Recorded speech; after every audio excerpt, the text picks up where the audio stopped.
Olá, queridos alunos. Hoje nós vamos iniciar os nossos estudos com a primeira unidade, chamada Os Povos Indígenas antes da chegada dos europeus. E o primeiro texto que nós vamos tratar hoje é um texto do Eduardo Góes Neves, O Velho e o Novo na Arqueologia Amazônica. É importante dizer o seguinte: o diálogo entre a arqueologia e a história é fundamental. E é fundamental por quê?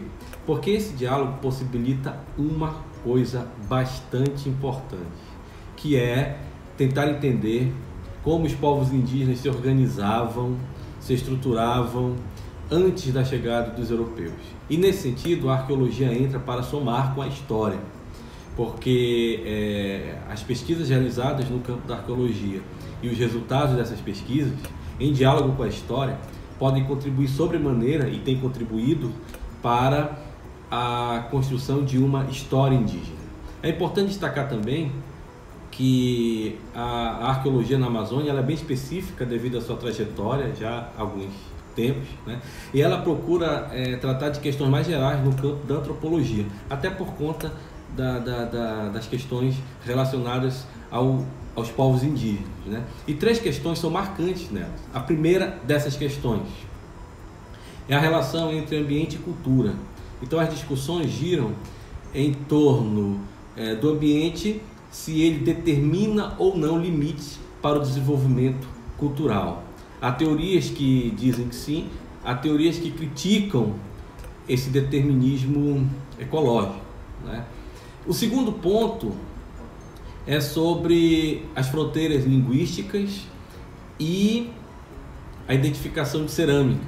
A ideia é fazer uma correlação através dos achados cerâmicos, ligá-los às etnias indígenas. E as discussões giram no seguinte: porque há regiões onde você tem sistemas multiétnicos, né? Povos de diferentes etnias que vivem entre si, e que ali havia cerâmica, né? Será que essa cerâmica era de um povo desses ou circulava por todos esses povos indígenas? Será que ela não teve uma mudança interna, né? Enfim, então são procedimentos que também é preciso observar e estão aí permeados de discussões, né? E o terceiro e última questão, a terceira e a última questão é sobre o impacto da presença dos europeus aqui na região amazônica por volta do século XVI. Então, a colonização europeia, até que ponto essa colonização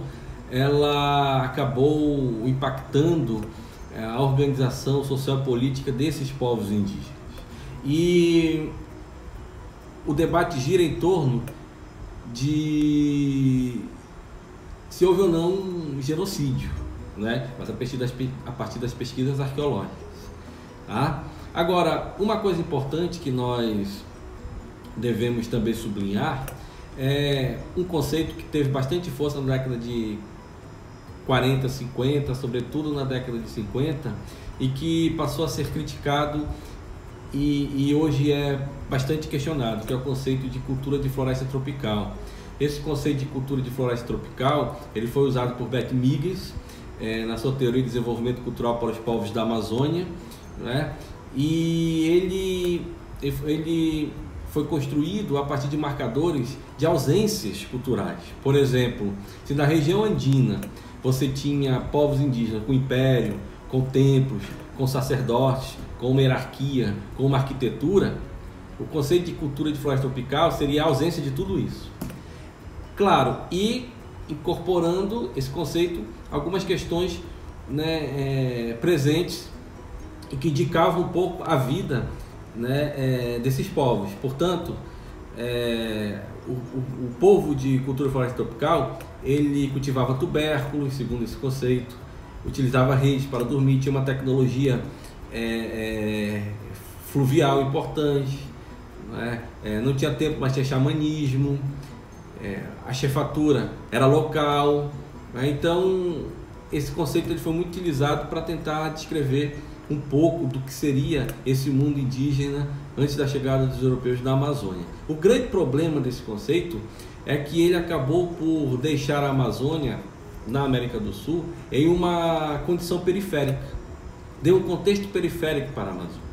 Agora, claro, as pesquisas arqueológicas avançaram na década de 80, sobretudo, 70, 80, alguns achados demonstraram que impossibilitaram a crítica, né, não somente a certas questões que estavam presentes, mas principalmente a esse conceito de cultura de floresta tropical para a Amazônia, porque os achados acabaram revelando sociedades complexas e diversificadas, né? Inclusive a ocupação amazônica remonta a 10.500 anos atrás. Por exemplo, nas escavações da Pedra Pintada em Monte Alegre, as datações remontam a isso, a uma ocupação humana mais ou menos a partir daí, né? E se nós considerarmos também Pedra Pintada a cerâmica encontrada, os vestígios de cerâmica, eles datam de 8.500 anos. Então o que isso põe para a arqueologia? Que a Amazônia ela não pode ser vista dentro de um contexto periférico, né? Muito pelo contrário, que aqui pode ter surgido, por exemplo, um sistema agrícola e foi exportado para a América do Sul, né? Assim como a ocupação humana também daqui emergiu, ganhando a América do Sul. Inclusive, Donald Leitchup fala em uma revolução neolítica aqui na Amazônia. Ele defende a Amazônia como sendo difusor, ao contrário da Beth Migues, que lança a mão do determinismo ecológico e diz que o meio ambiente amazônico era incapaz de possibilitar a emergência de sociedades complexas, porque os recursos não permitiam isso. Então veja que são dois polos aí opostos, né? Agora, claro, essas discussões, com o decorrer das nossas aulas, vamos então pontuando.